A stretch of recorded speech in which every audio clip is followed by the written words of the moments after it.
Hey again and welcome back to a new video. In this video I want to talk about the tank rule, cause when I started playing the game I was like, well yeah sure, we have different roles and I low-key understand what each role does or what it is supposed to do, but even when people started talking about off-tank pointing, I was like, wait, there are two different type of tanks? I thought it's only the tank rule. So in this video I want to talk a little bit more detailed about the tanks. I want to talk about what do you need to play tanks. I want to talk about what do you need to pay attention to when playing tanks. And as I said earlier on, I want to talk about the two different classes within the tank class. So I want to talk about off-tank pointing. And I also want to give a little bit of advice what you want to do or not to do when playing tanks. Besides presenting the two tank roles or off-tank pointing, I also want to separate our tanks. So I want to tell you what I personally think you should play as an off-tank and you should play as a pointing. And there are obviously also tanks you could play as both, or it's depending on the situation what you want to play it as. So I really want to give you an understanding how to play certain tanks. In the end of the video I also talk about items you could buy on any tank, and I also want to present quickly what are good tanks to start with. So what tanks are not as hard to master, what tanks are just easy to make work, so new players have an understanding what tanks they can use as off-tank or pointing and what specific tanks they can use to play and get easier into the game.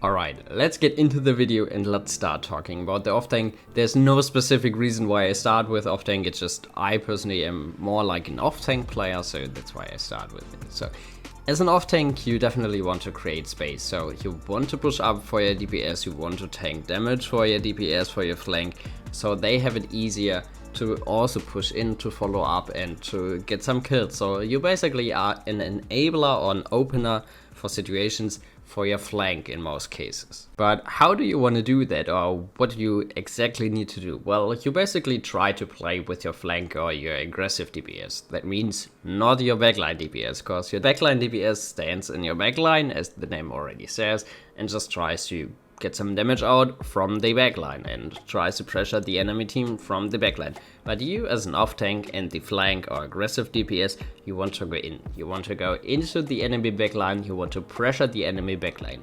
That means you want to pressure the either backline DPS or the support, because the enemy support is mostly sitting in the backline if playing correctly. So that's basically your job, you want to pressure the enemy backline. So when playing the aggressive tank, so off-tank or aggressive tank, you can call it both, you can low-key ignore point. So you have your pointing sitting in point, I will talk about it later on, but just keep in mind as off-tank in most cases, not in all cases, but in most cases, you can ignore the point fight, because your job is to play against the enemy off-tank flank too. So it's kinda a duel you play besides the duel or the fight going on the point. You definitely want to go with your flank, as I said, so that also means you don't want to start on point. You want to start on flank routes or on routes where you can push up and get to the enemy backline. So that's why you want to ignore or not care about the point, at least in the beginning of the match. Also a good reminder is that your support low-key relies on you and your flank too, because as I said earlier on, your job is to pressure the enemy backline. That also means the enemy flank off-tank too also wants to pressure your backline. So keep in mind, if the enemy off-tank flank to you has a free lane to pressure your support, it's obviously harder for your support to keep everybody healed. So that's why your support also relies on you and your flank to you. I think it's clear that you also want to try to pressure the enemy support or the enemy backline DPS, so whenever you won or whenever there's a chance to, I don't know, push in on the enemy support, try to get the kill, cause the most valuable pick for you is the enemy support, since no heals mean the enemy team will die over time, your support is up, you have more sustain, it is easier for you to survive longer, so that's why the support is the most valuable pick for you as an off-tank to get. It's obviously hard to just say, well, I want to get the pick and then you get the pick, cause I don't know, no one really makes it easy for you to kill them, but you want to pressure them. That means you want them to use, or want to make them, want to force them to use abilities, cause then it's easier for you to kill them, cause if they panic and use abilities, or even if they don't panic, if they just use abilities to reposition whatever, to heal themselves, to protect themselves, it's value for you, because it's easier for you to kill the enemy support than if they used abilities. So that's what your job is: pressure the enemy support, and if possible, get the pick on the enemy support. But don't get me wrong, you're not only a good off-tank player when you get the kill on the enemy support or the enemy backline, because when you are there and pressuring the enemy support tries to survive, obviously. So that also means they are distracted a little bit. They can't pay as much attention to the point fight, they can't pay as much attention to keeping their team healed. So you get already value when pressuring them, because they have it harder to heal freely. So that's what you really want to do. You want to pressure them, distract them, make it harder for them to have a free game. So that's another reason why the off-tank is so important, because you make it easier for your team to actually get the kills, because if this support is distracted, obviously it's harder for them to keep everybody healed. Alright, I said you don't have to go on point immediately, or you can low-key ignore the point, but if your point tank dies, it is obviously your job to make sure that the enemy team won't capture the objective. That doesn't mean you have to stay on the point for the whole time or whatever, but it is important for you to pay attention to the capture progress. So you are the one you're supposed to touch in time if your point tank is dead, because if the enemy team is about to capture the objective or to push it in, obviously you're the other tank, you have to contest the objective. It is your job to then leave your flank alone, so to say, leave the enemy backline alone and try to get on the point to touch in time. Make sure the enemy team won't capture the objective if your point tank is dead. Besides pressuring the enemy backline, I mean, you can do it on your own, but you definitely want to support your flank. So some off tanks have actually abilities to interact with their flank and use abilities to enable them. I will talk about such abilities later on when I try to separate the tanks into off-tank, point tank, but for now, keep in mind you want to support your flank, you want to make it easier for them to actually get the pick on the enemy support, enemy backline, whatever, support your flank. That is your main goal. Another really important job for the off-tank and flank duo obviously is to zone, but what does it mean to zone? Well, it takes a little bit of explaining, but let me try to do that. So I'm sure you know there are multiple fights about the point fight until one team captures the objective. So usually I'd say there are 2 to 3 fights about the point fight if played correctly, whatever. There are also sometimes only one fight on some maps, but let's just say there are multiple fights about the point fight. So that means one team managed to kill the enemy team or force them to fall back. And then your job as the off-tank is to push up.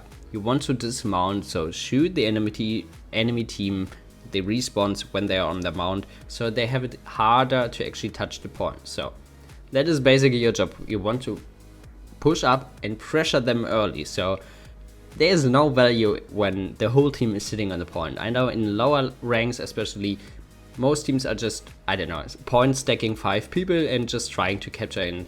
The respawns have it really easy. They even manage to get onto the point on their mounts or on their horses. So this is definitely played incorrectly. But I mean, that's completely fine. So keep in mind as off-tank, when your team managed to kill people, push up, try to dismount them, because then they obviously have it harder to touch in time, because they need longer when not being on their mount to actually touch the point. So that is basically another really important job you have to do as the off-tank.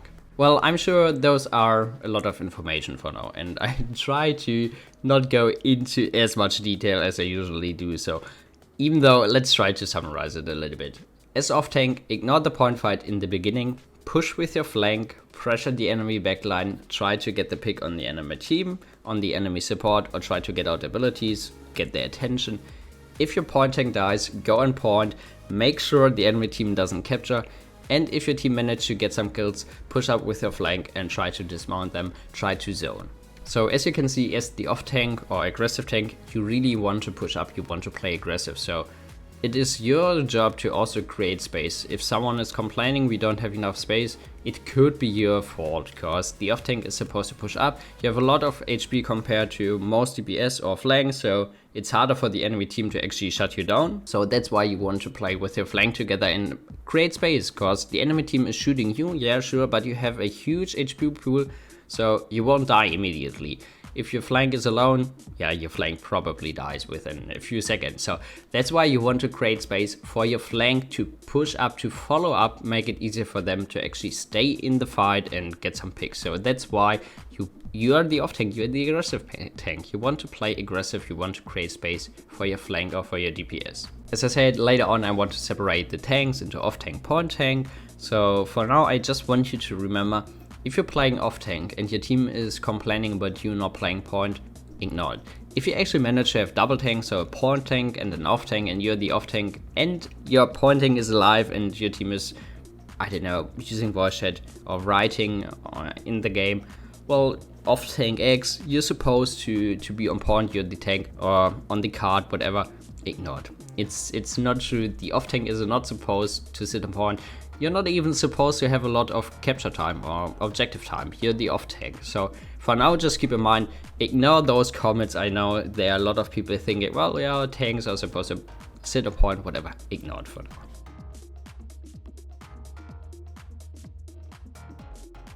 Alright, I hope I could give you a little bit of understanding what the off tank is supposed to do.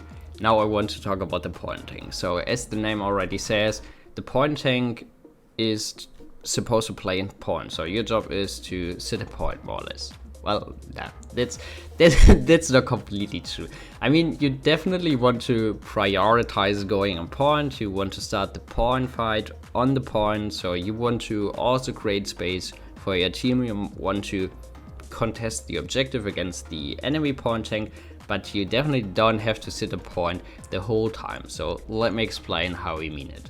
Alright, so you definitely want to start the fights on the point. So you want to make sure the enemy team doesn't have a free cap, the enemy point tank doesn't sit on point and capture freely. So that's why you definitely want to start the fights on the point. You want to fight, or you want to contest at least about the objective, over the objective against the enemy point tank. But your main goal is for now to survive longer than the enemy point tank. I mean, yeah, I think that's clear, but yeah, let me explain. So you started on the point, you contested the point, your team managed to kill the enemy point tank, your team also managed to maybe get another kill. This is the time, remember, when the off tank wanted to push up to zone, but this is also the time for you as the point tank to leave the point, because now it's the time for the support to sit the point. Supports usually are the role requiring the most credits. So sitting on point actually grants credits or gives you credits. So that's another reason why you want your support to be on point. But the main reason is your off tank pushes up with your flank or DPS, right? You also want to push up because you want to have as many people as possible pushing up and having an early fight before the enemy team actually manages to touch the objective. Because if you get out as much time as possible out of the enemy team when trying to get back to the point, someone, in that case your support, is sitting on the point for you and capturing. So even though they're winning the fights, it doesn't matter because your support is on the point capturing. But the other reason why you want your support to be on point and not your point tank is if your support dies during zoning, the enemy team has a pretty easy to retake the point. But if your point tank, if you as the point tank of the off tank dies, whatever, you can just retreat back up. Your support also backs up, but your support is alive. So your support still manages to keep you healed. You still have the ability to contest the objective because you still have healed. So I know this can be a little bit confusing when to push up or when not to push up, whatever. But just keep in mind, as the point tank, start on point. When the enemy point tank dies or when the enemy team backs up, you can leave point. Your support is supposed to go on point because your support wants to get the credits. Your support is the most important person in some way because without heals, you just die. So whenever your off tank starts zoning, keep in mind you also can start zoning and support him. Alright, I think it's so far easy to understand, right? Off tank and point tank both want to push up at some point to start zoning. But the difference between off tank and point tank is in most cases it doesn't matter if the off tank dies because the off tank is supposed to create space and off tanks usually have a lot of death, but that's fine because they are supposed to create space, and if they're dying a lot, you could say, well, yeah, they're creating space, but it's not as easy. It doesn't mean off tank having, I don't know, 20 death means they created a lot of space, but just keep in mind, it is not bad for an off tank to have a lot of death, cause yeah, they're supposed to create space and whatever. But the main thing I want to say here is the off tank dies during zoning. Okay, that's fine, whatever. You lost a player, yeah, sure. That is not. I mean, that's not perfect, but it is okay. But in most cases, the point tank shouldn't die during zoning, cause if the enemy team manages to push past you and actually touch the point again, there's another fight about the point fight. And as I said, you're supposed to contest the objective. So whenever there is an enemy player on the objective, it is your job as the point tank to be on the objective. I know I said the support can capture the objective or is supposed to capture the objective when you pushed up, but whenever there is an enemy on the point, it is your job to contest the objective. That also means if you die during zoning, there's no one who can actually contest the objective, because off tanks usually also die during zoning, or in most cases die, whatever.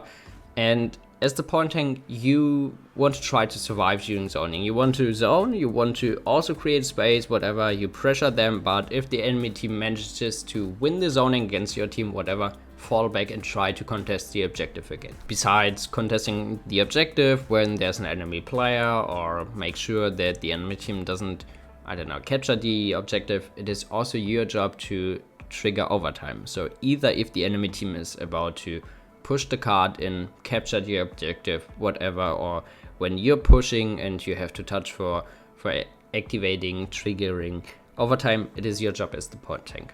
So whenever, I don't know, whenever you're C9ing, so whenever you just leave the point aside, even though you have enough players alive, you could have just easily contested the point.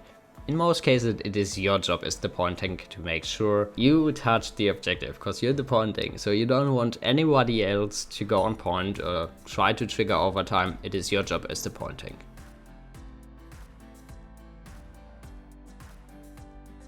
Let's start with Ashe. Ashe is clearly an off tank for me. Remember that I said off tanks should be independent from their support, so the support has it easier to focus the point tank and keep them healed. Ashe can add up to 50% lifesteal with loader cards, so she's really aggressive, she can be really tanky due to the fact of her lifesteal, makes her really good at self-sustaining herself without needing a lot of heals from the support. Besides that, she's really good at applying pressure over range and around corners, because of her shots will explode after they reach their maximum travel range. That means you can still apply pressure on the enemy team without showing yourself or without seeing the enemy team, which is really good. You also could decide to play a slugshot to have even more range spam, so then you have to keep in mind your shots won't explode, but you have more range. It is easier for you to get out more pressure over range to actually pressure the enemy backline. Okay, now to the point where you support your flank, because remember I said off tanks should also support their flank. I mean, it's definitely nice to play together with your flank, because, well, yeah, I mean, you are there tanking damage, but besides that, you can put on your shield to prevent them from taking damage. And which is even better is your ultimate. You can set up kills for them. You can use your ultimate aggressively, stun the enemy backline, set up kills for your flank so the flank can follow up those kills. Besides that, your ultimate is also pretty good when you're running out of HP and running out of CDs, so out of cooldowns. You can just ult, get out more time for you and your support to maybe heal you. And the other way to use it is defensively. Obviously, when your point tank is dead, the enemy team is about to capture, can just ult on point and get out time for your team to get back to point in time, because you're invulnerable during your ultimate. So it is really good to either ult aggressively or defensively to make sure you get out that pressure and keep applying pressure with your flank when ulting aggressively and setting up those kills. Your movement ability obviously helps you to close some distance if you want, but I prefer playing battering ram, because then you can use your movement ability when you're getting low, because you have damage reduction on your movement ability. So whenever you're needing to get out because you're running out of CDs, out of HP and not having your ultimate up, you can use your movement ability. But nowadays there's a lot of CC, so there are a lot of abilities actually preventing you or stopping your movement ability. So this is not the best playstyle now to heavily rely on your movement ability, even though it's a really strong legendary and I still would play it. But nowadays there are a lot of counters into that. But if you know how to play around it, Ashe is pretty good at still getting out when being low. So as you can see, she's really independent from her support. She has life sustain, make it really easy for her to sustain herself to some point. And she also has her ultimate, so whenever she gets low, she can just ult and be safe. She can't get killed during her ultimate, besides like ultimates like Moji or whatever. But let's just say she's really safe during her ultimate. Besides that, she has also a movement ability, makes it easy for her to get out when not getting countered and stuff like that. So she's really good off tank to be on herself without needing a lot of sustain from her support, which makes it really easy for your support to sustain your point tank. Your movement ability is also good to use in certain situations when you need to finish up some kills. So remember, there are some tanks holding up their shields when being low and your team can't follow up or finish the kill because they're holding their shield. Such champions are Khan or Fanan having such personal shields, but Ash movement ability deals a great amount of damage, so you have it pretty easy to finish up those low HP targets. And lastly, I want to talk about her big shield legendary. So I know many people play it as pointing and think it's a good pointing legendary, and you definitely can do that because she also has a lot of save sustain, so it's easier for her to sustain against the enemy pointer, stuff like that. But for me, it's still a good off-tank legendary. Can be really aggressive with that legendary. You put down your shield, you're basically really safe behind it. If the enemy team pushes past your shield, you can just do that shield dancing, hopping, whatever, and rotate around it, so you can be really aggressive. It's even better for your flank, so your flank or your aggressive DPS can hide behind it as well. It's easier to stay behind because it's even bigger than your normal shield. So in my opinion, it's still off-tank legendary, but you could play it as pointing.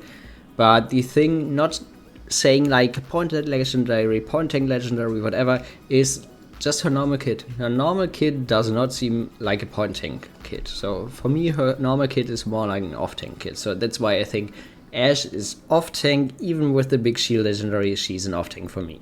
Alright, let's talk about Atlas. And Atlas is clearly an off-tank for me. I don't know how people play him as pointing or think he's a pointing. I will explain it. Even with a certain legendary, some people play it as pointing, but for me he's clearly an off-tank. Let me explain why. So remember when I said off-tanks are supposed to apply pressure over range, and Atlas is really good at applying pressure over range because his weapon is really good at sniping. Besides that, he has a hitscan weapon, which is more or less rare for off-tank or for a tank. Most tanks have like struggle a lot with having good hitscan weapons over range because they have a lot of damage fall off, stuff like that. But Atlas is really good over range. He has a sniper potential and he has a hitscan, which is good to pressure the enemy backline, and which is also pretty good to pressure flying champions, because even though you have like other tanks having hitscan weapons, they suffer a lot from range, and champions being in the air are mostly far away or too far away to actually deal a respectable amount of damage. But Atlas is really good at that because of his weapon being also a sniper weapon. Your wall is obviously insanely good to help either your flank or your backline DPS depending on the talent you play. So if you play like big wall, big shield, then it's definitely good to set up some safety for your backline DPS. But if you're just playing normal shield, so to say normal wall, it's definitely good for your flank to also protect them. And which makes it really good is this wall is even better than shields, because your wall also eats some ultimates, some abilities, so you prevent the enemy support to also heal enemies past your shield, past your wall. For example, let's just take the Dumber God or the Pip Potion can't travel through your wall, so you actually make it impossible for them to heal their teammates behind your wall. Alright, now let's talk about the issue with his big shield legendary or big wall legendary. So there are many people saying, well, you're having a big wall, now you're supposed to play pointing Atlas. But I don't know, it's not the right play or the right call for me, because your cooldown when playing big wall is really long, and this cooldown is way too long to actually rely on it to consistently eat damage or block damage for yourself. Even without playing this legendary, Atlas cooldowns are way too long to actually be a pointing, because Atlas is about cooldown management, and he's a really good off-tank in my opinion, but having long cooldowns means that you're not supposed to be in point, because point-tanks need consistency. They need some safety to know, well, I'm safe on point, I can play around point, and I have my abilities to support me on point. But Atlas cooldowns are way too long to actually play consistently on point.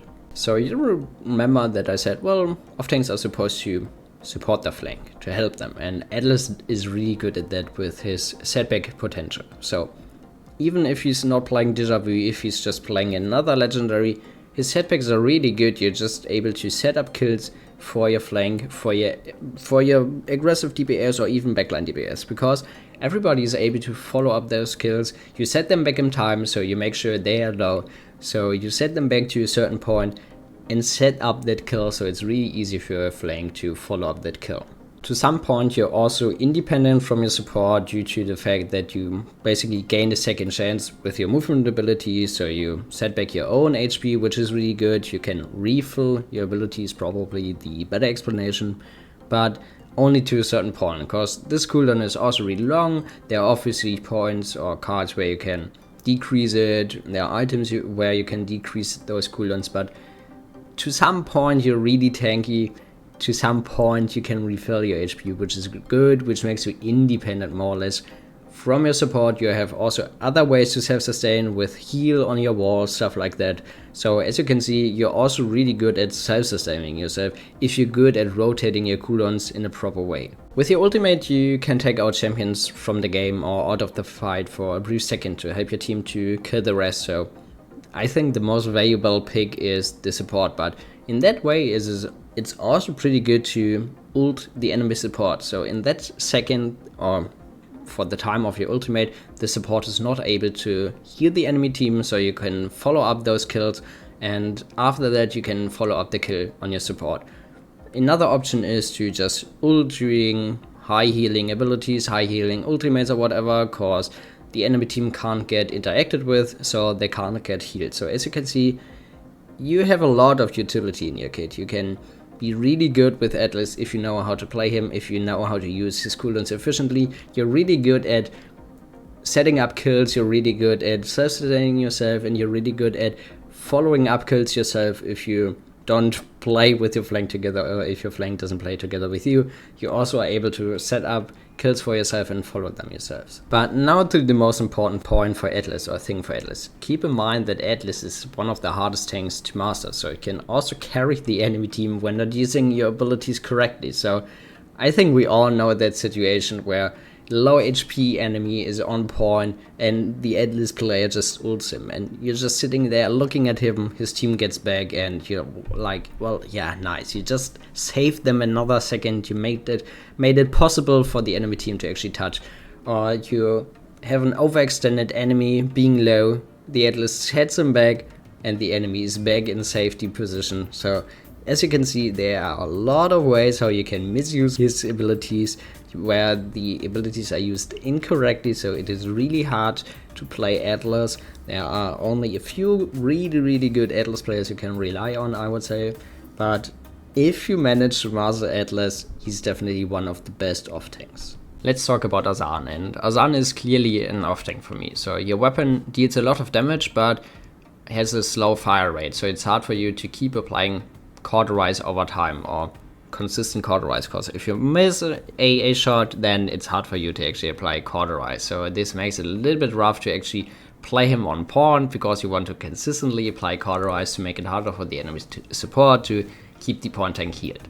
Besides that, his kit is not really a point tank kit. I mean, he has his wards, yes, but his walls are not consistent enough, or are not as relying as other shielding abilities or walling abilities to actually hide behind. His walls are good to trap enemies or to block some damage, but it is not consistent enough to actually use it on point. Besides that, his other abilities are definitely off-tank abilities. So his movement ability is nice because it has vertical mobility. Vertical mobility is really good on off-tanks because they can push anywhere they want, so it's really good to close distances, good to get on high ground, stuff like that.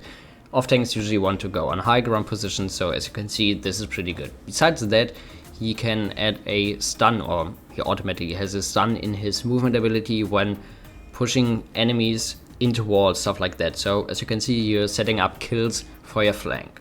Besides that, your right click is really good to also set up kills, because it prevents enemies to use movement abilities. So when enemies are not able to use movement abilities, they usually can't get out of crucial situations. So if you time it correctly, if you use his right click at the right time, it's pretty good to set up kills for your flank. So as you can see, you bring a lot of utility or support for your flank. As I said, off-tanks want to support their flank. So if you use his abilities correctly, you're good at setting up kills for your flank. And even though you have a slow fire rate, your damage is pretty dangerous. It's a high damaging, I don't know, hammer axe, whatever you want to call it. Another really important thing is the self-sustain. So Atlas has a lot of heal options in his loader card, so even if he's not playing the heal legendary or life sustain legendary, he has a lot of options to keep himself healed, which is pretty good because he's independent from the support.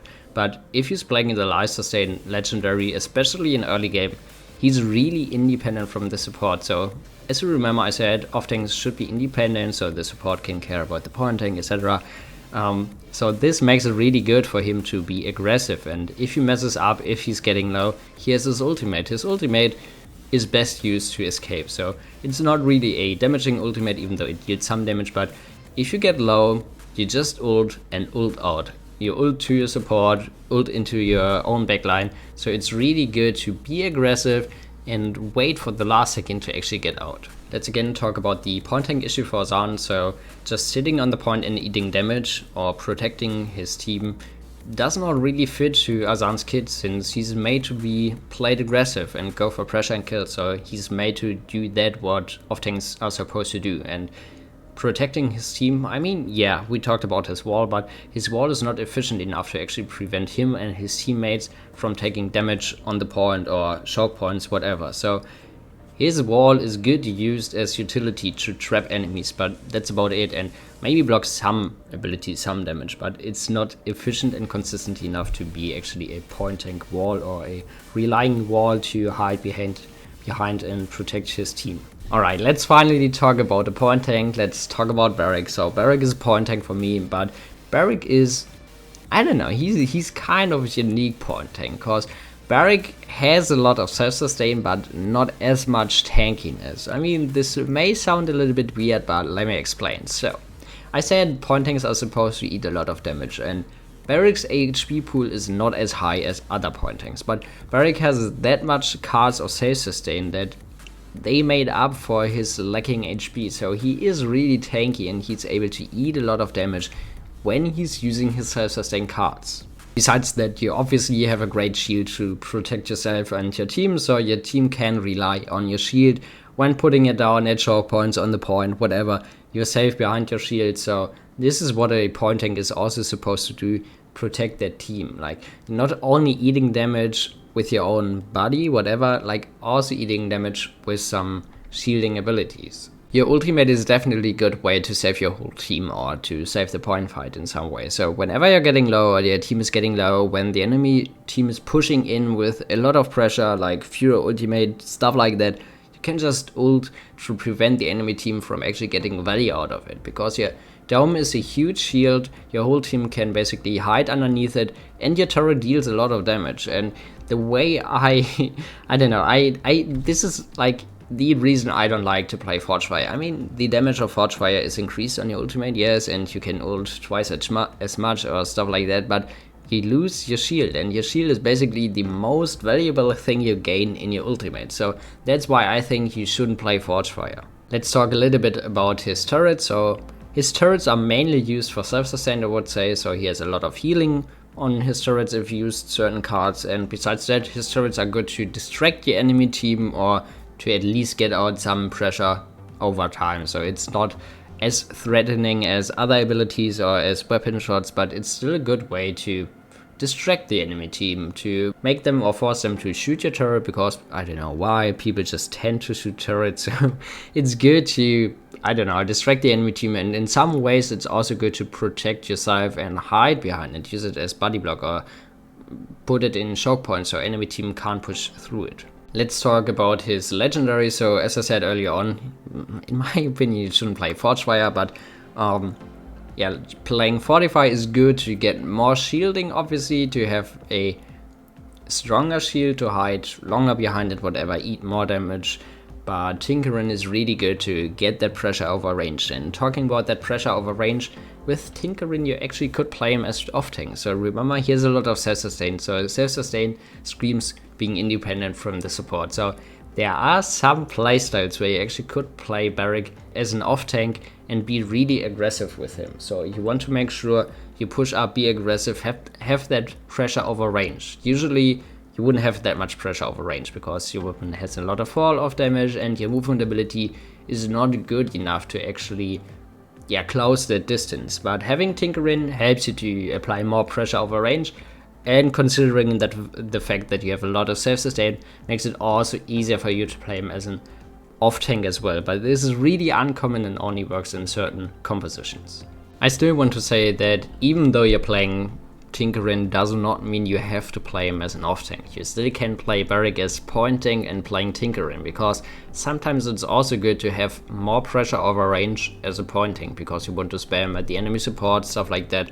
But Tinkerin could be an option to play as an off-tank, but as I said, it's really uncommon and mostly you would play him as a pointing. He's more consistent as a pointing, he's better as a pointing than he would be as an off-tank. Alright, let's talk about my boy Fernando, and Fernando can be played as both, like pointing and off-tank. It depends on the legendary he plays. So most people probably know Aegis or play Aegis on Nando, and that is definitely a pointing legendary. But before Aegis was a thing, there used to be another legendary which got played a lot, and this was Scorch.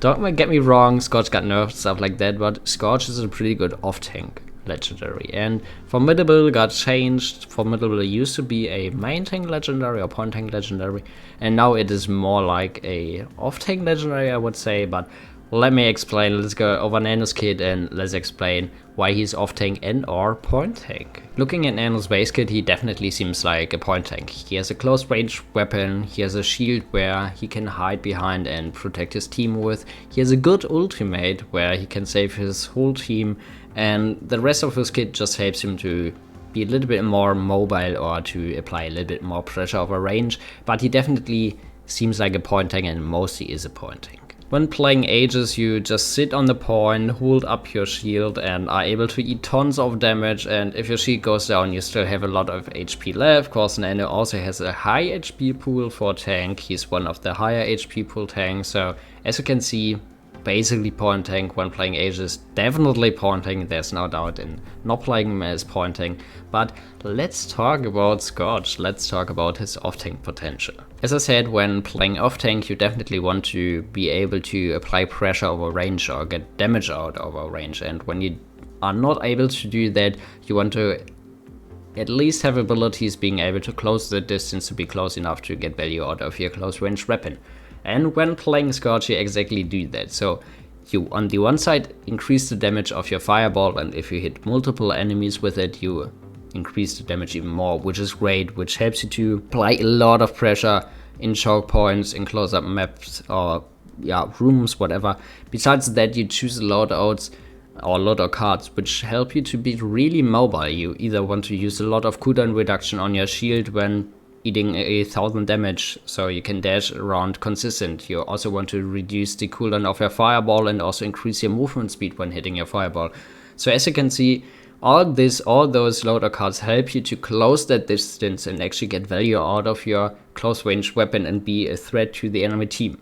Same goes for Formidable. If you play Formidable, you have double range and are CC immune, which is pretty good. The CC immunity helps you in certain situations, but having double dash makes it possible for you to be really aggressive, and there are also other loader cards helping you to decrease the cooldown even more of your dashes to have more consistent dashes. So you can close up that distance, and when you're getting low, you can still pull up your shield. There are some shams countering it, like Khan, cancelling your shield, but still it's a really good way to save yourself. And because you're that mobile, you can also back up easily when you're low and pull up your shield, get back to your support because of the low cooldown on your dashes, or the lot of cooldown reduction, a lot of movement speed when hitting your fireball. As you can see, Scorch and Formidable are really about being mobile on Endo.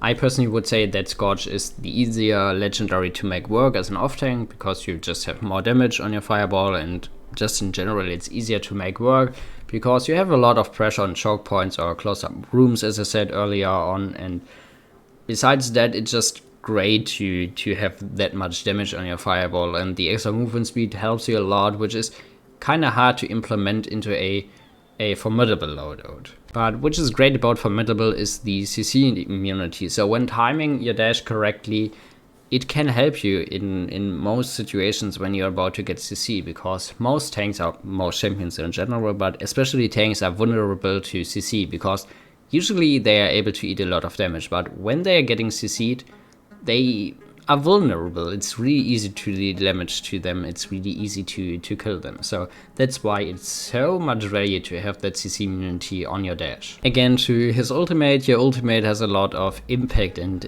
if it used correctly, you can turn around the whole point fight. You can make sure that your whole team survives, counter executing ultimates such as Drogo's or Vora ult, and you just make sure that your team doesn't die. But this is also the reason why this is more like a point tank legendary or point tank ultimate, because the point tank is really about what matters in most cases. So that's why it is more like point tank ultimate. But you definitely can use that ultimate for your flank and for yourself to push up and keep applying pressure. So it's not only about the point fight, as you can see. So this is how you can support your flank. Besides that, Nano is also lacking abilities to support his flank, so it's only his shield where the flank can hide behind only for a certain time when playing Scorch or Formidable. So as you can see, or to summarize, Nano, he has a high HP pool, he has a close range weapon, he has not as much abilities to support his flank.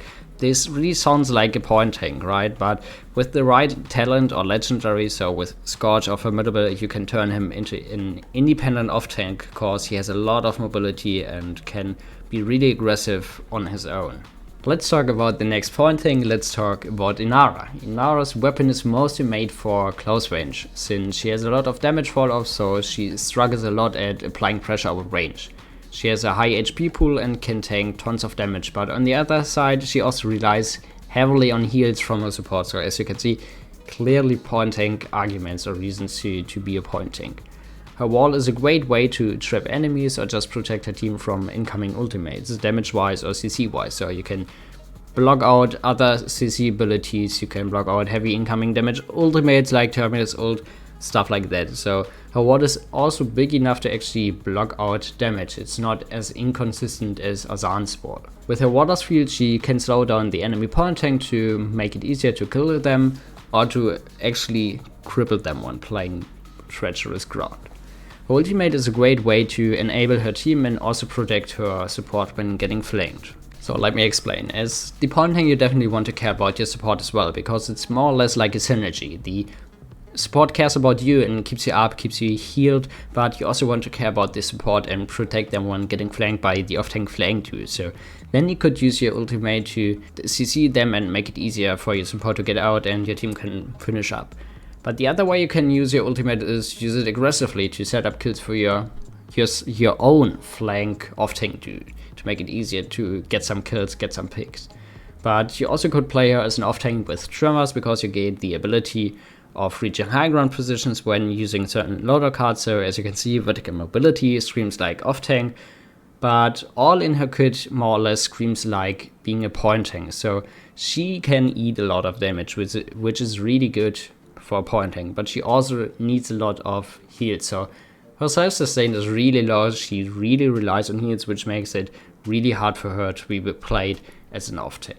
Besides that, she also lacks abilities to actually support or enable her flank. There are only her wall or her water's field. She could be played as a creepy Nara as an off tank to cripple the enemy backline and set those kills up for your flank, but I don't know, it's not as consistent and it's really hard to make work, because she also lacks mobility or the ability to close distance, because you remember her weapon is made for close range, so it's really hard to make her work as an off tank. She's really more like a really good point tank, and she is a really reliable backbone for her team. Khan is definitely an off tank for me, because he's able to apply great pressure over range and also have it pretty easy to apply categorised over range, since he has a hit scan weapon. So if he hits someone or if the crosshair is over an enemy, he actually hits them, can apply categorised consistently.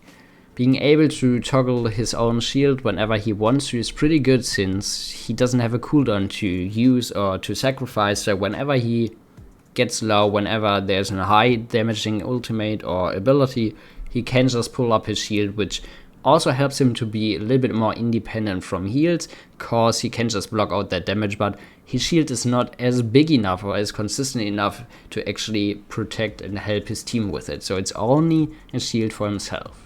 Khan's battle show definitely makes him really independent from his support, and is a perfect tool to support your flank you want to play with. So as you remember, I said independency from your support is really important for an off tank, and having that 1100 heal when not being affected by categorised is pretty good. Besides that, you also can heal your flank, so you actually, or you literally support your flank in some way because you can heal them. Besides that, you gain damage immunity for a brief moment, so you can actually counter some ultimates when they are about to hit you, or when you manage to time it correctly, you're basically damage immune for that ultimate or whatever. Your dash is definitely a great way to counter other tanks or other off tanks. For example, playing against a Nan and not playing Aegis, or playing Scorch or Formidable, pulling up his shield, you can just dash into him, cancel his shield. Or Ashe, relying on her movement ability and needing time to actually start her movement ability. Or Rom, as you can see, there are many champions who can counter with their dash and interrupt their movement ability, which is a good way to actually make sure you are about to win that fight, because you force them to stay in the fight whenever they want to get out. Your ultimate is just a great tool to guarantee the win for your team. So yeah, your ult grants you a free pick if used correctly, but keep in mind that your ult, if used incorrectly, is also a good way to get a free pick for the enemy team. So you never want your ult alone or when you're in the enemy team, because then it's really easy for them to just focus you, because you're just standing in the open, and then it's basically useless as you can carry the enemy team in some way. I personally would say that Storm of Bullets is the talent to play on Khan, because it just helps his general play style to be a little bit more aggressive, get on more pressure consistently, apply categorised more consistently. And you also could play Vortex Grip, because this helps you to set up more kills for your flank. So there's the synergy you want to have, there's the utility or the support you can grant your flank. You can set up that stun, can set up that kill, so your flank has it easier to follow up, and you two can just keep rolling. Keep in mind that Lian's shield is a talent you rather don't want to play, because it's just a bad talent. Don't play Lian's shield. I know it's the default legendary you can unlock, but please don't keep playing this legendary. It's just not worth it. It's just not good. Just pick any other legendary for Khan. Let's talk about the good old turtle. Let's talk about Makoa. And for me, Makoa is definitely an off tank. His whole kit screams like being an off tank, even though you could play him as point tank with Harshal, but I think Harshal is also better used as an off tank, but we will come to that later. Let's just talk about his general kit. Your hook is one of the best abilities in the game. You either can just focus targets and get the kill yourself, but you also can set up a kill for your flank, because you can just hook the enemy, displace the enemy, and it's way easier for you and your flank to actually get the kill. So it doesn't matter which legendary you play on Makoa, you don't have to play Plug. His hook is just too good to not use it, or his hook is just so good you get a lot of value out of his hooks. As I said, especially off tanks want to apply pressure over range. So that means that if you don't apply damage over range, you at least want to have an ability to make it possible for you to close up that distance. And Makoa has that.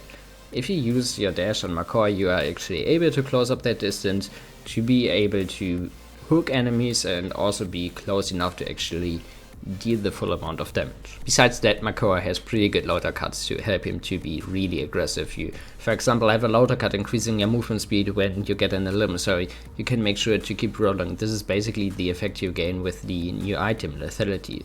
Besides that, you also get a cooldown reduction on your dash when you're falling below a certain percentage of your maximum HP. So as you can see, you can use your dash to get in, and if you're getting low, you're not just sitting there off your cooldown and waiting for it to be back, so to say, because you get the cooldown reduction when you're falling below a certain percentage of your maximum HP. Furthermore, you have your ultimate, so when you're falling to low HP, you can just ult, reset your HP, get even more HP, and be able to keep applying these pressure, keep being in the enemy backline and not needing to back up or to retreat, just be there, be annoying for the enemy team. Besides that, you could say, well, Koa has a good shield to protect his team, and yeah, that's definitely true, and you definitely want to do that. Playing off tank does not mean you want to ignore the rest of your team and only care about your flank. You definitely want to use your shield to protect them. But the rest of course kit is just made to be aggressive, and you don't want to sacrifice all of that only to be on point or put your shield on point. That's also the reason you don't want to play half shell on point. I mean, you could do that, but it's wasted potential. You want to play half shell as an off tank as well. You want to be aggressive, you want to protect the rest of your team pushing up, etc. You want to shield certain show points, you want to shield when your team is getting low, like your flank and yourself are getting low. Then you want to use your half shell and not just use it on point. So as you can see, it's not consistent enough to actually use it on point, and you would waste a lot of potential on Makor if you would play him as a point tank. So as you can see, he has a good way to enable his flank with his hook. Then he has a good way of self-sustaining or keep applying pressure with his ultimate, so he can just keep rolling when he's getting low, resetting his HP, so his support does not need to care as much about him as other tanks, for example, or other champions, for example.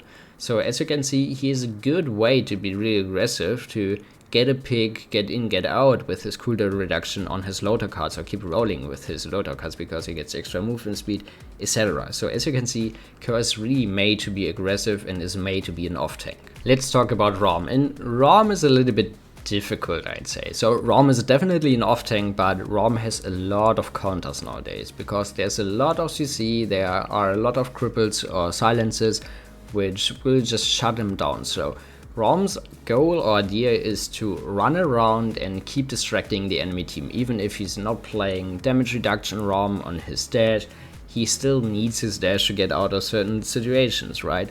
Besides that, the rest of his kit is not really made to sit on point, because even if he gets his soul armor or if he generates his soul armor, he can't really collect it if he's just sitting on a point. I mean, he could just farm the point tank, but that's not the point of it, right? Because he does not have any shield or stuff like that to protect his team, and he also has a huge hitbox. It's really easy to farm him, it's really easy to get that damage on him. So this can be really frustrating for Rom to just sit on point. Besides that, he has other abilities making it really easy for him to just be aggressive and keep rolling or keep just running around. When playing into a team with no counter to Rom, so having no cripple or CC to shut him down, shut his run down, you basically have a free game on Rom, so you can keep applying pressure and running around when getting low, so collecting your soul armor, or just make it harder for the enemy team to hit you, or just use a movement ability and run to your support.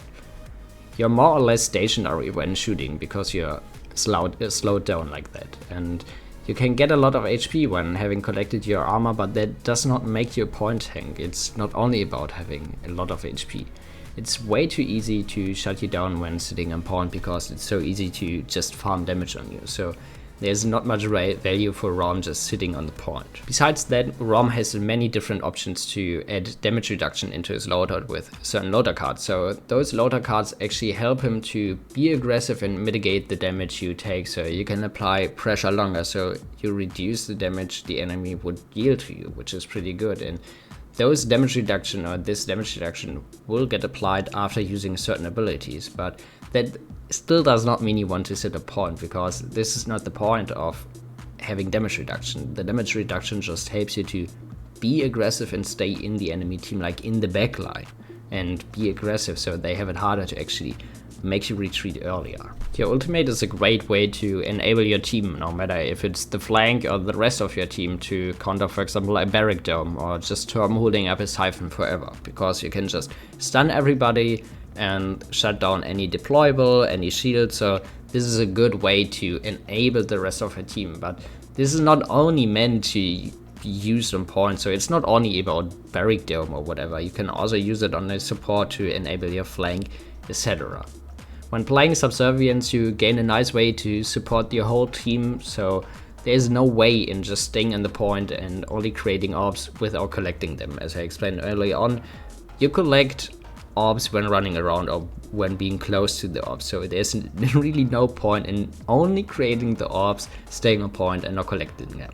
Rom doesn't have a really good option to support his flank, and he's not really made to play with another flank together or synergize with another flank together. But there are tanks being off tanks, but they just do stuff on their own. They are more independent, and Rom also has a lot of self-sustain with his orbs in some way because he gains armor. It's not heal, but it's armor in some way, so he's also independent from the support. So as you can see, he's more like an unique off tank because there's a unique playstyle.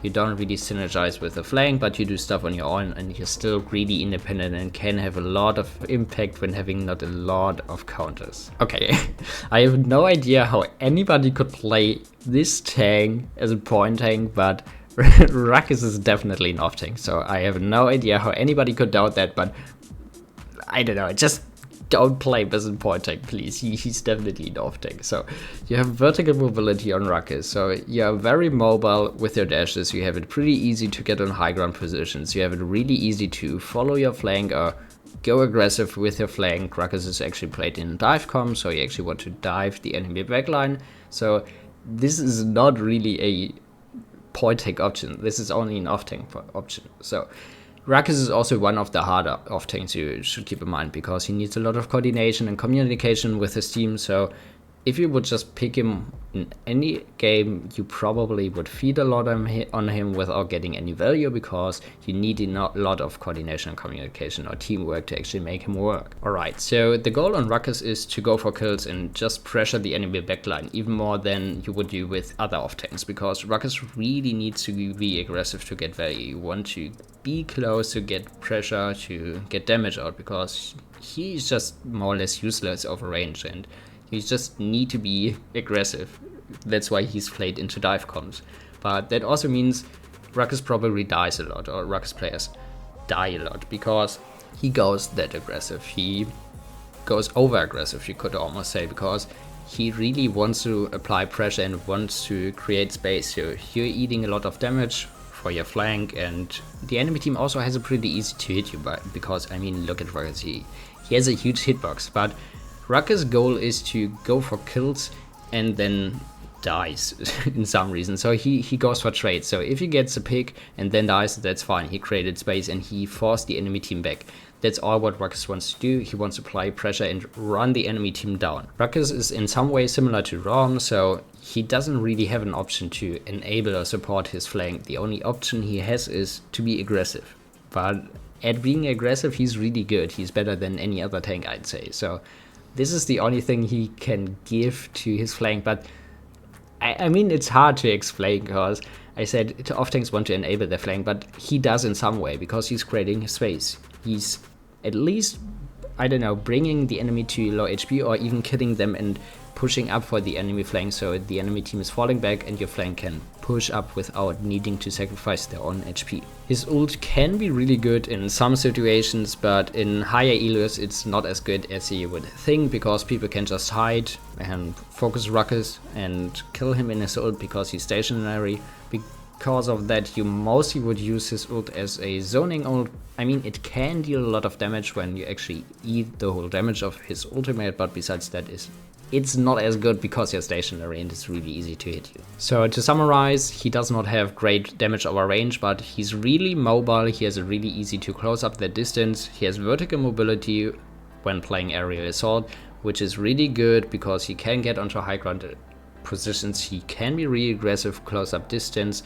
He can be really aggressive and create space for his flank, and he can go for a lot of kills on his own. He probably dies a lot, but that's fine because he created space and was aggressive. Let's talk about Terminus. So Terminus could be both, but he's mostly played as point tank because it's just way easier. His kit screams like being a point tank, so I mean it's obvious, right? His weapon is close range weapon, he has a shield or his hyphen to protect his team, he doesn't have a great movement ability to close up the distance, he could tank a lot of damage in some way, and he only has his Calamity Blast to at least apply a little bit of pressure over range, but it's not as consistent as other abilities. So you mainly would play him as a point tank since you can mitigate any incoming damage with your siphon and use that damage to create your Calamity Blast and deal damage to the enemy with those blasts. Besides that, you obviously can eat tons of damage with your Siphon for your team, and the most important part about it is that your Siphon is undestroyable. So it's working with a resource cooldown, so it only goes down over time. The enemy team can't actually destroy it, which makes it so strong. Your Siphon is also perfect to eat any incoming CC, so you can just protect your team. You can run into the Grumpy Bomb, for example, with your Siphon to eat that CC to make sure your team won't get stunned. It's easier to protect your team with your Siphon than with a shield, because you can just run into it and eat the damage. Your team does not need to stay behind your shield, because we all know that teammates being dumb and just pushing past your shield, and you're like, well, yeah, I just dropped the shield for you, and you're just running into the crowd control or the whatever damaging ability. So it's easier to protect your team. You can just run in front of your team and hold up your Siphon to protect your teammates. Besides that, your ultimate is a great way to gain a second life, obviously, which is really good on point fights, because if the point tank dies in point fights, the team usually backs up. As I said, the support is the most valuable pick you could get, because the whole team would die, or the team also probably backs up, but same goes for the point tank. If the point tank is dead, the team usually falls back, because they want to regroup and they want to just fall back a little bit to make sure they won't get picked at all, and they definitely won't have that much pressure on the range. It would, on the point, it would just be free cap for the enemy team. So that's why it's so good to have a second chance on Terminus. So if you die, you actually have a second chance. The pick the enemy team got is almost no value for them. I mean, we don't have to argue about that. You definitely require a lot of heals to stay up front and eat a lot of damage. Every point tank needs to get a lot of heals, but you're lacking self-sustain. So that's the other thing, right? So you're not able to be as independent from your support as other tanks. So that's the other reason why you want to play on point, because supports usually focus heals on point, which is okay. This is not wrong, but you get the point, right? Furthermore, it's hard for you to get out some utility for your flank, because you could, as I said, offer the Siphon, but that's about it. If playing Crush, you could get out that stun, but that stun is more or less useless. It's really hard to get utility or value out of it, so as you can see, it's really hard for him to make him work as an off tank, but it's definitely possible to make it work as an off tank. So when playing Crush or when playing Undying, you could be really aggressive and just push in the enemy team, getting nimble, using loader cards, which granting you increased movement speed when having stacked up your Calamity Blast, makes it also really easy for you to follow up or chase the enemy. So you can be really aggressive, have a lot of damage reduction, but as you can see, he is way better as a point tank as he would be as an off tank. I also want to say that you need tanky players to sit on point to eat damage, right? So even if you could make him work as an off tank, it's useless, because there's no reason to actually, I don't know, just use him as an off tank and choose a different tank which would be better as an off tank as a point tank, because you need tanky players sitting on point, eating a lot of damage or protecting their teammates. So even if you could make him work, sometimes it's just the smarter play to use him as a point tank. Okay, let's talk about a unique, do we want to call him tank? Let's talk about a unique tank. Let's talk about Torvald. I think he's more or less a support and not really a tank, even though he has a lot of HP, but apparently that doesn't count, right? I mean, Soul Collector Service also has a lot of HP, so no, but Torvald is definitely an off tank. You wouldn't play him as point tank. He does not really have anything to offer to be point tank. He can't really eat a lot of damage because he's really squishy. It's really easy to kill him, to focus him down. So whenever you play against a Torvald pocketing your flank, just try to shut down the Torvald. Is mostly the best play, to kill the Torvald first and then the flank. Then it kinda depends on the legendary he plays. So if he's playing Direct Current, he is a different style of off tank, but still off tank. He tries to enable the flank, so he tries to get the silence out, obviously, right? So the flank has it really easy to follow up the kills. He doesn't need to overextend or be as close as with other legendaries to actually get out the silence. So then he wants to enable the flank with silencing the enemy team. The other two legendaries are more or less to pocket the flank, so just shield the flank. I think he wouldn't play the increased damage anymore. It's not worth it anymore. He would just play Thanks Grandpa, so field study is mostly not played anymore. So when playing Thanks Grandpa, you want to pocket the flank, you want to make sure the flank has more HP, you can just go in easier, does not need to worry as much about their own HP because you just have the shield to protect them. It's a great opportunity to enable them to win a 1v1. So as you can see, this is still enabling your flank, but it is a different way of playstyle as other off tanks, because you can't really get out that much pressure. I'd say you are more or less there to enable your flank. He definitely got some nice buffs, so they buffed his damage over range, they gave him CC immunity during his ultimate, so he actually can counter other ultimates, so it's impossible to shut you down during that ultimate with CC. And besides that, he also can give himself movement speed increase when using or after using his recharge, so it's also easier for him to get out or to follow up his flank.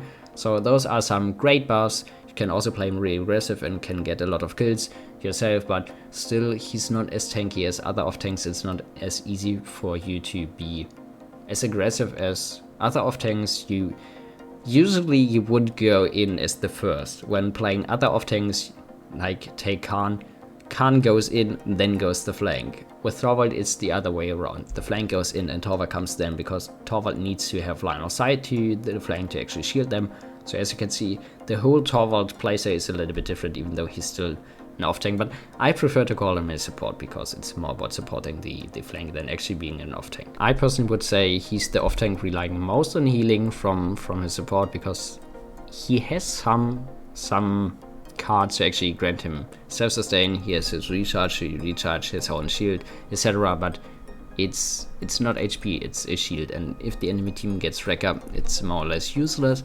Besides that, the self-sustain is not as good, and you need to invest your points into other cards, so you actually rely heavily on heals from your support. That's also why I said it's really easy to shut him down. So whenever you're facing an Androx that's getting pocketed by a Torvald, try to kill the Torvald first, then it's way easier to also kill the Androxes. To summarize Torvald, he's more or less a support champion, being called a tank in some way.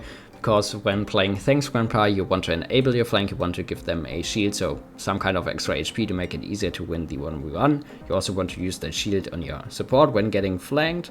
And the other way you could play him is as a CC enabler in some way, so you want to silence the enemy team for your flank, so it's easier for the flank to actually get the kills. So silence is really strong because it not only shuts down movement abilities or other abilities, it also shuts down ultimate ability, so that's why it's so strong, and it's auto aiming. You don't have to need any skill, or you don't have to have any skill for Torvald to silence anyone. So as you can see, it's really easy to enable your flank, but it's harder than you think to actually make it work. Alright, only one champion left, then we're done with champion either off tank or point tank, question mark.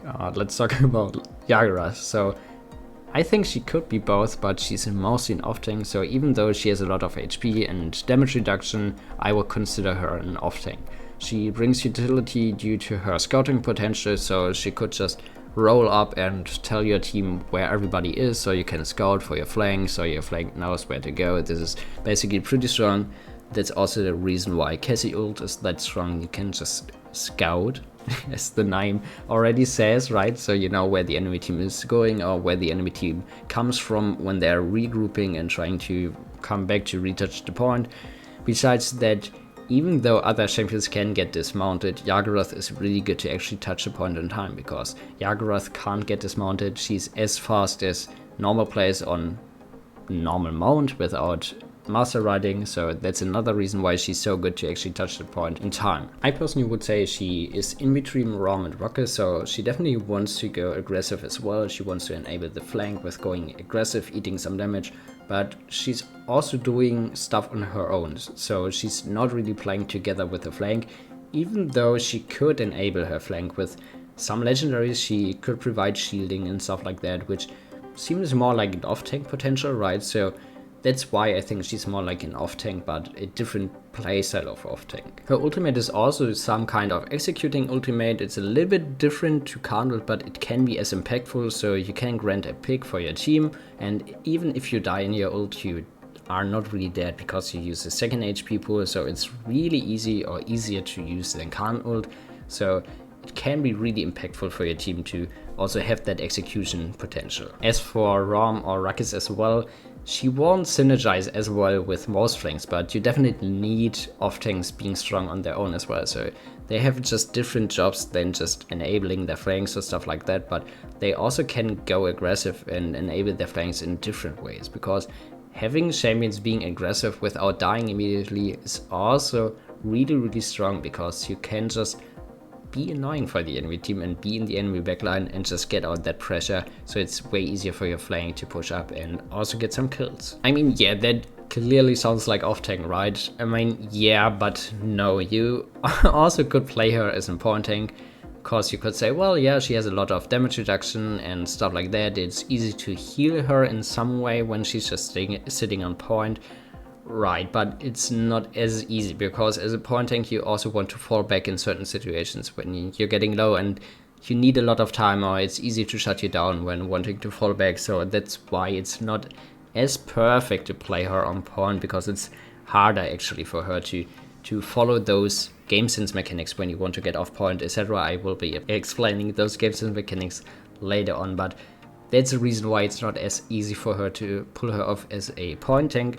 Besides that, she can apply shielding, yes, but it's not as good as other shielding. So it's not as good as barrack shield for etc, because you can't just put your shield up and protect your team.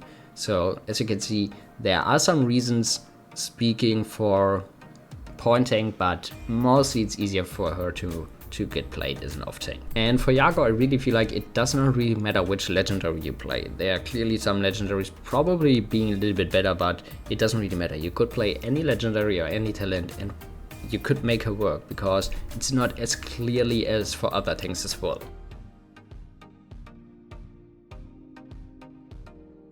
Alright, what are items you want to get as tank, or what are items I like to get as a tank? Well, as explained earlier on, you definitely want to be as tanky as possible, right? So that's why Haven is a good item. Haven grants you damage reduction. So Haven reduces all the damage you would take. Another item being similar to Haven is Veteran, but Veteran increases your general HP. So Veteran is actually better against damage, which is only low damage abilities over time in some way. And Haven is better against high damaging abilities or percentage-based abilities, because Haven grants you percentage-based damage reduction. So whenever you're playing against Big Game Cassie, Poison Bolt Sky, whatever, you want to get Haven first. If you play against someone like Koga, so they deal a lot of damage over time, you want to get Veteran, because you increase the amount of HP they need to shut down. I personally think Rejuvenate is one of the most underestimated items, but in my opinion, everybody should get Rejuvenate, because it's way easier for your support to keep you healed. Your support needs not as many resources to heal you for HP. And B, remember when I said as a tank, you want to get off point when you're getting low to get out of cauterize so your support can heal you. Imagine you have to do that at 99%, but you also want to touch to trigger overtime again. Then your support, I don't know, has like 1 second to keep you healed. So when not having Rejuvenate, yeah, you can imagine you won't get healed as much. But when having Rejuvenate, you probably would get healed to almost full HP and you still touch at overtime. So as you can see, you get a lot of value out of having Rejuvenate. Most tanks are vulnerable to CC, so to heavy CC, stuns, pip ult, Atlas setback, stuff like that. Because that means their huge HP pool is almost useless, because they either get their HP pool decreased, or it's just way too easy to actually farm them because they are stationary getting stunned at one place, right? So that's why you mostly want to get Resilience, because Resilience shuts down the effectiveness and duration of crowd control effects. And lastly, some items which are more or less situational, or you would only use on certain champions. So the first item is Cronus.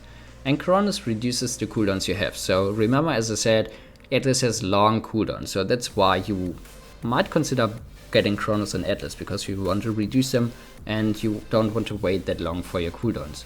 Also could get it for Rom or for Zan to make sure you can be as aggressive as possible, because you need your cooldowns to be aggressive, right? Lethality is an item which could work on Makor, because as you remember, Makor has a loader card which grants him movement speed after getting in a limb.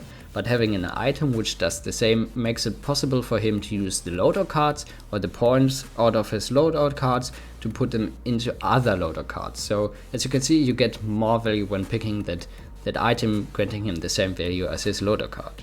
And the last item is master riding. You definitely need master riding on some maps such as ice mines because they're just way too long, so you want to make sure you don't have as much time, or you don't need as much time to actually retouch the point. And the other situation when you want to get master riding is when you have to touch the point, so it's mostly an item you pick at the last second in some matches because you actually need to touch the point and you want to decrease the time you actually need to be at the point.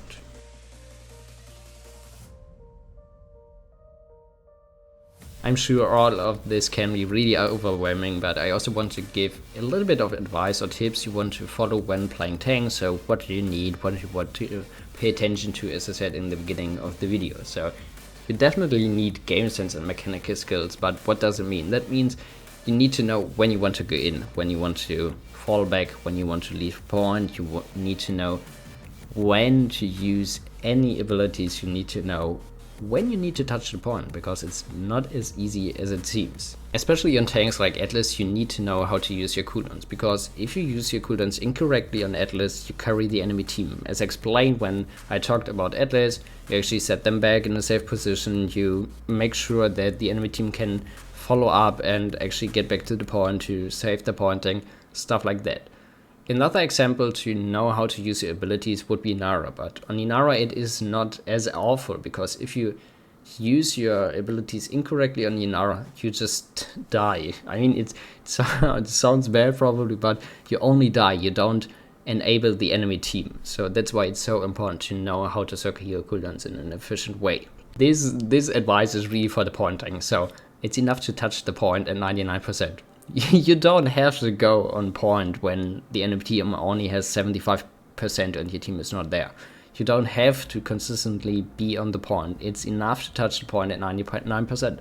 I've had plenty of games where the enemy team had like 99 capture progress, my team had 0 capture progress. I, as the point head tank, touched the point at 99% and we still captured the objective. Because it doesn't matter. In most cases it doesn't matter. The first 99% doesn't matter or don't matter. It's only about the last 1%, so you don't have to stay on the point the whole time. That also means when you're getting low and there's enough time for you to back up. You don't have to die on point. There's enough time to back up, get healed, and then go back on the point when you actually have to touch the point. Don't listen to those players yelling at you, being like, well, you're the tank player, you're supposed to go on point, so don't push up, tank, go on point. That's not true. Early on I explained the idea of zoning, so it doesn't matter if you're point tank or off tank, go zoning. Keep in mind, as point tank you might go back if the enemy team actually manages to push past you, but the support is supposed to push the card or capture the objective because they need the credits and it's easier for you to keep applying pressure, etc. So don't let them blame you, don't let them tell you to go on point. It's not the correct play. As a point tank, you definitely need to get off point when you're getting low. As I said early on, you don't have to stay on the point the whole fight. So when you're getting low, this is also mechanical skill. When you're getting low, fall back, get behind cover, get out of categorised so it's easier for your support to actually keep you healed. Another really important advice or tip is that you want to wait for your team to regroup, right? So if the enemy team does not have like 99% or something like that, you can just wait when you respawn, wait for your teammates, you don't have to touch early. So I've had plenty of matches where people ask me, why you're AFKing and just not doing anything? And I'm like, where is your game sense? I'm not AFK, I'm waiting for my team to regroup. The enemy team had like 70%. So there was a lot of time left for us to regroup and touch the point, because if I would have touched alone at 70%, I would have died probably, because there were like 5 people looking at me. My team would have touched one by one, they all would have died. The enemy team would have just gotten credits and ult charge, and we didn't get any value. So there's more value when waiting for your team, regroup, touch at 99%, you have 5 people up, and then it's actually more likely to have another fight over the point. So that's why you just want to wait. Don't listen to those people like, why you're AFKing, I'm reporting you. Wait for them and regroup as a team of 5. Some teams may try to stagger you, but what does that mean? What is staggering? So it basically means that they leave you alive when the rest of your team is dead to force you to have different respawns. So remember when I said you want to regroup and don't touch one by one? That means if you get staggered, you need more time to actually regroup, so it's more unlikely for you to touch in time or to have more time to play around the point. So that's why it's a lot of value to let some players, especially the point tank, alive and kill them when the rest of their team is back or is regrouped, because then you're not a full team of 5. So that's staggering. If the enemy team tries to stagger you, run the point or run on the card, because then they won't get any progress. They won't get any capture progress because you're contesting. They won't get any card progress because you're contesting the card. So staggering only gets value when the enemy team actually gets progress on the capture point or on the card push. So that's why whenever you recognize, well, my teammates are dying or died, run on the point and just try to get killed there, because then the enemy team can't stagger you efficiently. Alright, so to summarize the last 2 points, there's no value in running on point one by one and dying one by one, because you just grant the enemy team ult charge and free credit. So you also waste your potential to actually have another fight over the point, and you just grant them a free advantage. So this is also why staggering is so important, because you want to regroup, right? You want to touch as a team of 5. So staggering is really important to, I don't know, to increase the spawn times, or to make it harder for the enemy team or for your team, if you get staggered, to actually touch as a team of 5. So that's also why you want to go on point then and just kill yourself in some way, because you want to make sure you can retouch as a team of 5.